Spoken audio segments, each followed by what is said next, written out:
principal, que es esta puerta gótica que están viendo y que se realiza, se construye cuando cierran el monasterio, que es en el año 1462.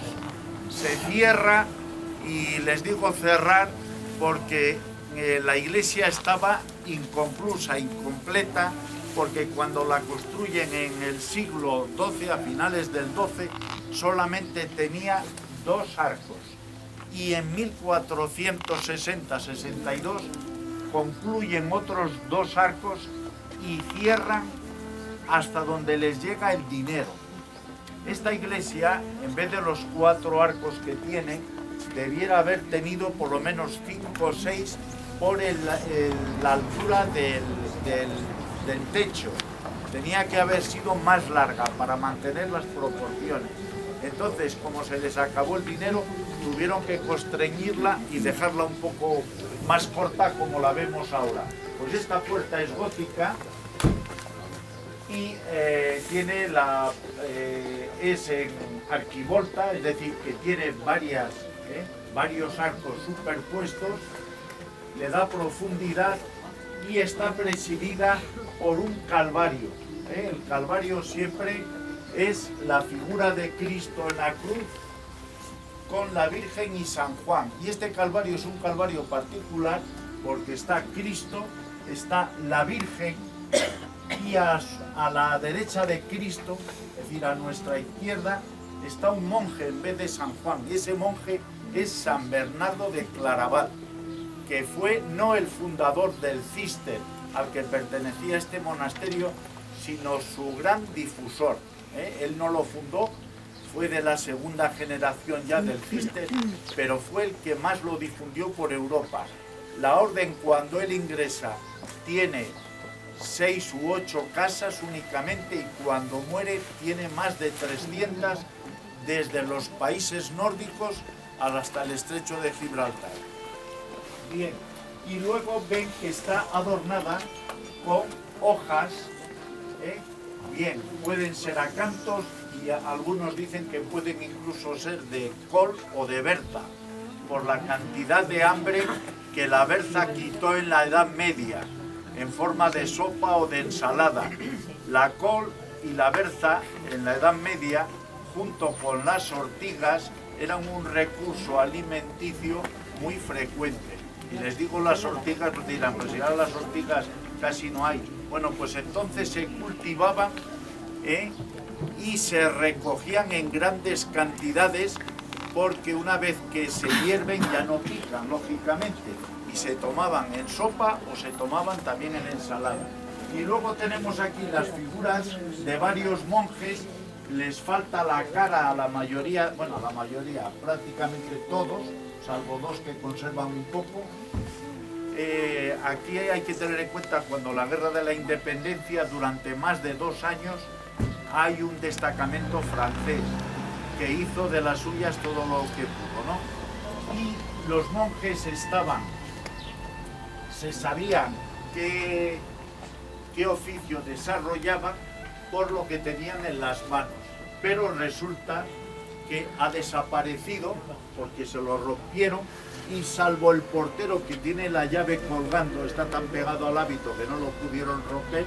Aquí tienen las llaves, sabemos que este es el portero. Posiblemente este tiene aquí un libro, sería el encargado de la biblioteca. Después este debía tener una cesta y era el refitolero, la cesta del pan. El refitolero era un cargo del monasterio que era el que se encargaba de poner la mesa, el vino, el pan y atender a la despensa inmediata. Con esto es la puerta gótica principal de la iglesia. Vamos aquí a la izquierda, el emblema del monasterio. Vale. Y aquí tenemos la casa del abad, lo que fue la casa del abad. El abad, como saben, en los monasterios era la máxima autoridad, pero a la vez que era la máxima autoridad, era un personaje que vivía un poco alejado y al margen de la comunidad, aunque rezaba, cantaba y hacía la vida común. Luego él no tenía una celda como los demás monjes, ni un dormitorio común. Él tenía su propia casa, sus propias dependencias, y vivía en compañía de un fámulo, de un monje o un oblato que le servía, y después también tenía su propia puerta porque el abad viajaba mucho, ¿eh? Solían ser como grandes terratenientes, tenían que visitar todas las propiedades que tenía en los alrededores e incluso en otras zonas de España. Porque esta es la casa del abad, que cuando la desamortización de Mendizábal se convierte en la residencia del cura párroco y luego ya queda en desuso, se deteriora el tejado y detrás del deterioro de los tejados viene la caída de las paredes, que es en el momento... El patio de acceso al monasterio. Todos los monasterios de clausura, como eran los benedictinos, los del Cister, etcétera, los premonstratenses, todas estas órdenes de la Edad Media, todas tenían un patio con un muro que los separaba del mundo exterior, ¿eh? Esas puertas se cerraban por la noche de forma que todo quedaba incomunicado. Bien, aquí a la derecha de ustedes, o a la izquierda de los que están para acá, este edificio que está con el tejado arruinado, que esperamos que la Junta de Castilla y León lo arregle pues ahora en breve, era la panera de los monjes. Esto era su almacén, como si dijéramos, aquí tenían las reservas logísticas de alimentos, todos los poblados. Ya algunos, si han venido a alguna explicación, ellos seguían la norma del José de Egipto. Los 10 años de vacas gordas, guardar para los 10 años de vacas flacas. Y entonces eran gente muy bien administrada, que daba todo reflejado en sus libros, y entonces aquí lo que hacían era todos los excedentes agrícolas, todos iban a parar ahí. Trigo, avena, centeno, cebada, vino, legumbres, incluso carne salada que tenían ahí, todo se guardaba. Cuando venían los momentos de escasez, había para los monjes y también para las poblaciones que dependían de ellos. Por eso, las poblaciones que dependían de los monasterios podían quejarse de los monjes o de los frailes, pero sabían que en época de hambruna nunca les faltaba alimento. Y las hambrunas antiguamente eran muy frecuentes, como ustedes saben. Bien, una curiosidad de ese edificio es que se construye, y lo ven en la parte superior de la puerta, en el año 1789, años de la Revolución Francesa. Mientras en París tomaban la Bastilla, los monjes estaban haciendo eso. Bien, y aquí tenemos la parte trasera de la casa del abad, ven esos arcos, eso era una terraza, que entonces llamaban veranda, que era una zona pues para tomar el fresco en el verano. Y a continuación ven todas las ventanas. Esta parte del edificio, aunque el monasterio es de finales del 12, principios del 13, esta parte del edificio se construye tras el incendio de 1615, ya en estilo barroco. Y estas ventanas correspondían a las dependencias del abad, a las dependencias administrativas, y aquí también estaban los alojamientos de las visitas nobles. Venían aquí, sobre todo, el monasterio tenía un gran mecenas, que eran los duques de Arcos de la Frontera. Los duques de Arcos de la Frontera eran Ponces de León, los Ponces de León. Y los Ponces de León tienen a sus ancestros al primer hombre que llevó ese apellido, que el León se llamaba Ponce de Minerva, don Pedro Ponce de Minerva, que cambia por Ponce de León. Pues el primer matrimonio, Ponce de León, están enterrados en el altar mayor de esta iglesia. Es decir, que si hay alguien que se apellide Ponce de León, saben que tienen a sus retatarabuelos, los tienen ahí enterrados. Pues bien, cuando venían estos duques de Arcos de la Frontera, que precisamente tras el incendio son los que aportan dinero para la reconstrucción, se alojaban en esta zona del monasterio. Y en ese ventanal de ahí ven que hay una cruz en el medio y otras 4 cruces pequeñas. Bien, las cruces de abajo son las que son cruces griegas de brazos iguales, son las cruces del Ciste. Y de ahí tomaron los cruzados la cruz que llevaban en el pecho en Tierra Santa, una cruz griega, pues la sacaron del Ciste. Y tanto es así que varias órdenes militares adoptaron como regla el Ciste, porque no se olviden que los cruzados, los miembros de las órdenes militares eran monjes y seguían una regla. Pues varios de ellos seguían la regla del Ciste. Y la cruz que está en el medio, ven que termina, es una cruz alisada, lleva lises, flor de lis en cada uno de los extremos.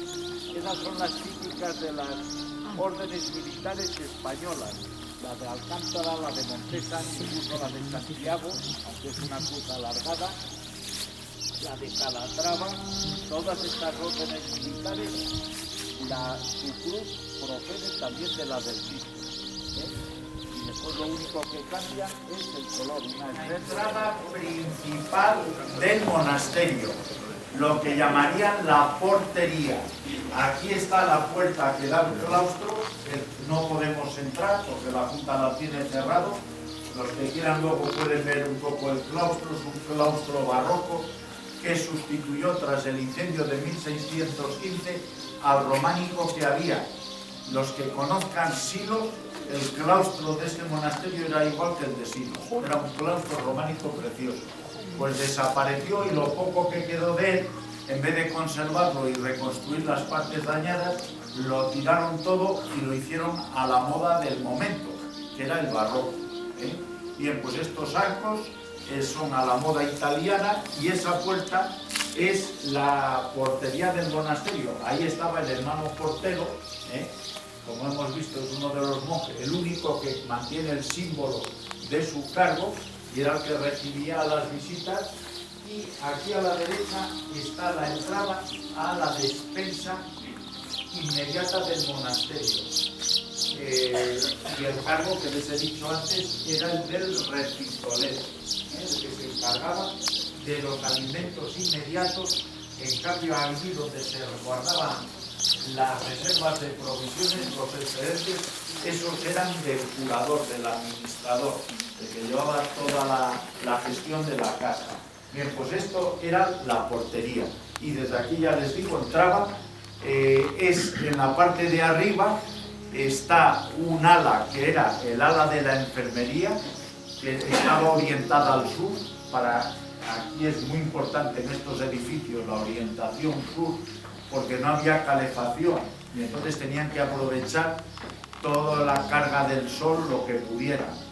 Y la zona siempre soleada, la del sur, se reservaba sobre todo para la enfermería donde estaban los enfermos y los monjes viejos, ya no se podían valer. Y ven todavía aquí lo que se ha descubierto debajo del rasado que había, el esgrafiado original de cuando se hace esto en el siglo XVII. Ven ahí esas flores, pues eso es el esgrafiado, es la decoración que tenía todo esto cuando se construye en el siglo XVII. Y apareció pues en una de las obras, que fue esta, el de reponer este techo de madera, pues apareció eso. Y ha aparecido también en otros lugares del monasterio. Entonces ahora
de la Virgen, a la que tenía mucha devoción los cistercienses.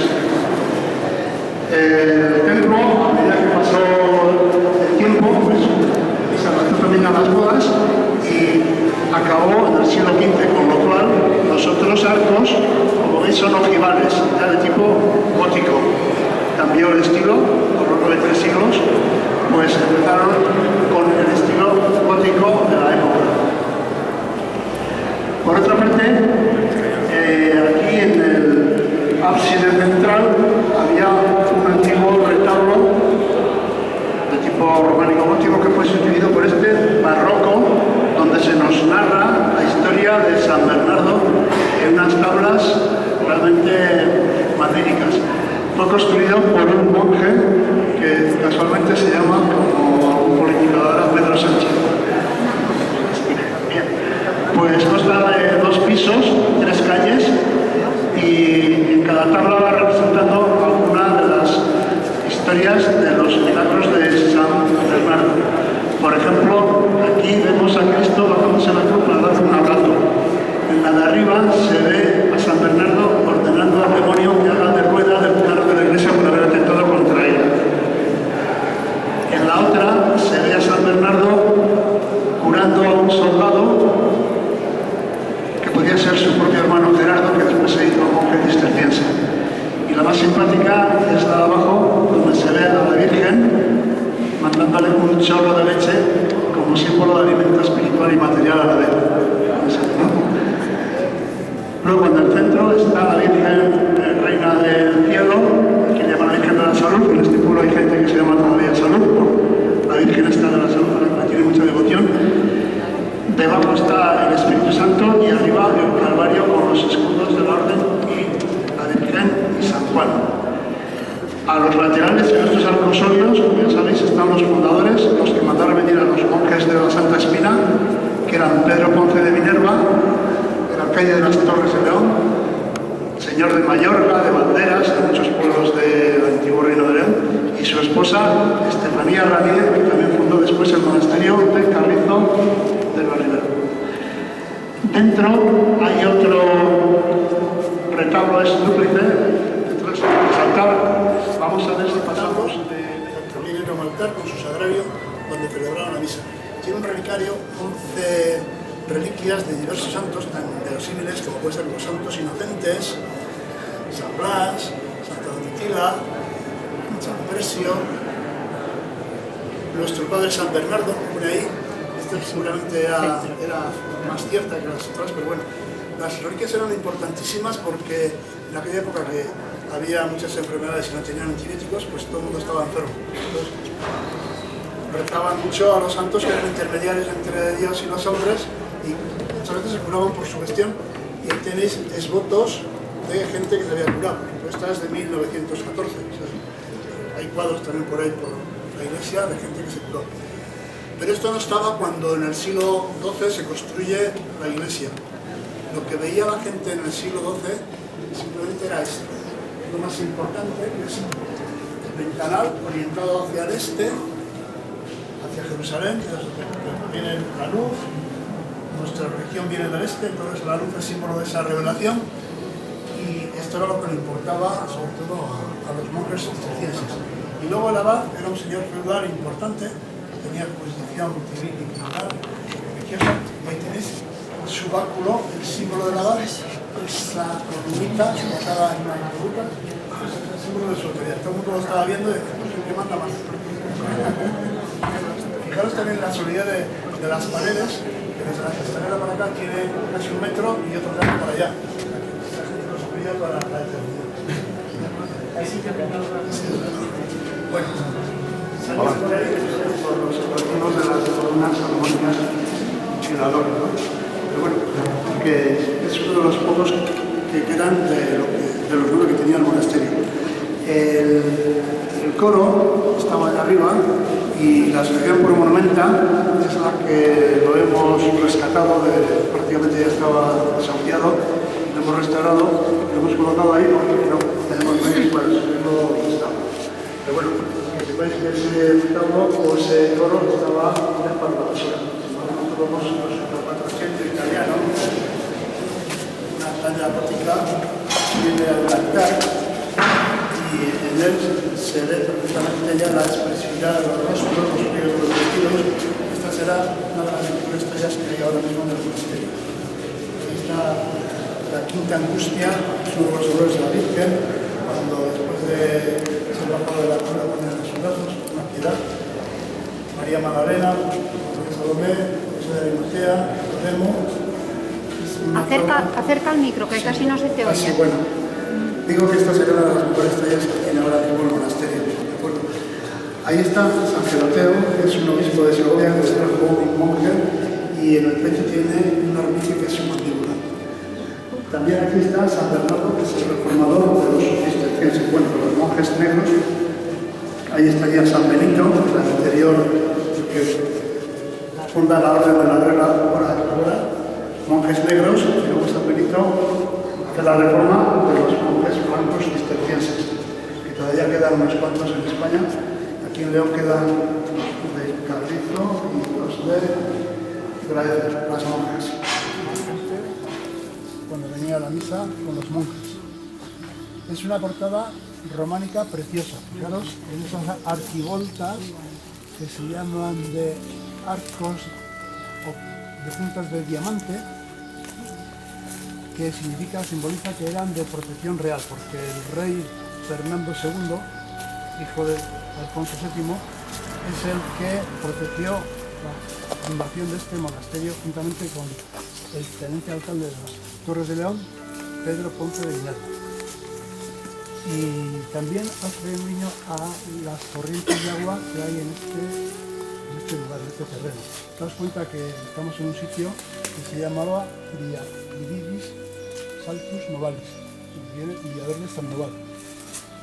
Este sitio es muy fértil porque aquí confluían tres ríos, que eran el Esla, el Forma, a unos 800 metros aquí, o 100 kilómetros, y el río Moro, que ahora va al Puente de Arena. Venía por aquí también. Sí, también venía por aquí.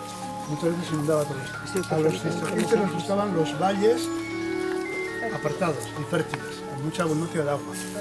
Y a los finacenses, a los mallorquinos, les gustaban los altos, el Montecasino y los pueblos. Por eso, por ejemplo, el de Sagún está en pleno pueblo y este está alejado de Mansilla. Por eso, porque les gustaban los lugares apartados con abundancia de agua. Ellos trabajaban la tierra y eran buenos agricultores. Era una ciudad autosuficiente. Prácticamente producían de todo. Producían cereales, producían vino. Prácticamente no necesitaban nada. Era una ciudad completa. Y eso, que sufría muchos avatares a lo largo de la historia porque, aparte de sufrir algún incendio, después pasaron por aquí los franceses que lo convirtieron en su cuartel. La desamortización de Mendizábal lo compró un paisano de León que se llamaba Balbuena, de una calle en León. Y este hombre, para sacar rendimiento a su inversión, que no le costó prácticamente nada porque lo pagó en bonos que con la inflación le quedaron muy prácticamente regalado. Bueno, pues después desmanteló prácticamente el monasterio, vendiendo las tejas, las rocas y las columnas para sacar rendimiento a esa inversión, y por eso se arruinó bastante. Hasta hace 20 o 30 años pues nadie echó mano a este monasterio y ahora intentamos que se recupere. Es realmente un monasterio que merece la pena ser restaurado. El claustro del monasterio. Por aquí había unas pandas cubiertas, unas celdas. Cada monje tenía su celda, su habitáculo. Aquella más alta, con el arco levantado, esa sería la del prior, porque la dos vivía a la otra parte. El prior era el que encargaba a todos los monjes sus cometidos. Y este claustro pues también lo desarmó el amigo Balbuena para sacar el rendimiento, y por eso está así en ruinas. Vendió prácticamente todo lo que falta. Lo mismo las tejas, que las rejas, que las columnas. Aquí estarían, por ejemplo, las columnas. Sería una otra de las columnas, ya por aquí, todo alrededor. Y en aquella esquina que veis, debajo de la cigüeña, hay una especie de habitáculo abovedado y muy curioso, que era la cárcel del monasterio. Allí, cuando algún colón o algún monje desobedecía, lo encerraban la temporada de lavar. Hay otro. Sí, también por los monjes. No, los monjes eran profesos, esos no, seguramente esos no les ofrecían, pero los oblatos, los llamaban solo, los que estaban de aprendices. Allí, en aquella otra esquina, está la sala de los monjes que cuando hacía malo, pues ellos trabajaban en el interior, de columnas donde hacían carpintería y otras labores. Y luego hay otro claustro barroco muy bonito, los canteros, que no pueden estar en obra, pero merece la pena que cuando otra vez veáis por aquí, pues en Internet, pues se conserva, pues vemos ahí también representaciones teatrales o ¿Y eso lo pasáis al eso periódico? lo pasamos alguna vez al periódico, sí que lo pasamos. La piedra es de Y eso Boñar. limpiar también. ¿Cómo? La piedra es de Boñar. La piedra es de Boñar, sí. La piedra también es como la Catedral de León, que como es piedra caliza, con el agua se compone. Cuando voy a comprar estos terrenos, quiso que los colonos del pueblo siguieran trabajando para él como habían trabajado para los monjes durante cientos de años y tuvieron un pleito que duró hasta 1928. Y aquel año visitó León Primo de Rivera. Como los dictadores son más eficientes, pues les dio las jornadas del pueblo y a cada uno le dio el título de propiedad de una parcela de 2 hectáreas, una huerta y una casa. Y aquel año el pueblo cambió de nombre y se llamó Villaverde Primo de Rivera. Al año siguiente cambió el gobierno, dimitió y volvió a llamarse Villaverde Santo. Bueno, es curioso. La historia como da vueltas, también lo hemos visto con Franco, ¿no? Claro, de Caudillo. Y ahora ya lo han quitado. Y el pleito de la panera y de... Ah, sí, todo eso, tenemos ahí un pleito con la Junta Vecinal de Villaverde porque resulta que la Junta Vecinal pues es la dueña de la panera, donde ellos guardaban como el silo de todos los productos del año. Y ahora pues se les va a restaurar, lo han pedido por 25 años, a ver qué pasa. La Junta ha restaurado esto. Sí, también tiene un palomar de piedra que también está restaurándose, muy bonito, de piedra, de puntos, que le falta que estamos hablando. Bueno, que la Junta empezó a restaurar esto y para demostrar que lo restaurado de lo antiguo, pues puso esta especie de canecillos modernos, que son bastante más feos que los antiguos, que son aquellos. Entonces, para demostrar que era moderno, pues por ejemplo en este hay un ring de boxeo, hay dos boxeadores y tal, para demostrar que esto es restauración de la Junta. Pero yo prefería que fueran antiguos como aquellas, que son las estasis o la rosa de la Virgen. Fijaros también en el friso de los aleros, con esos adornos vegetales y otras formas antiguas.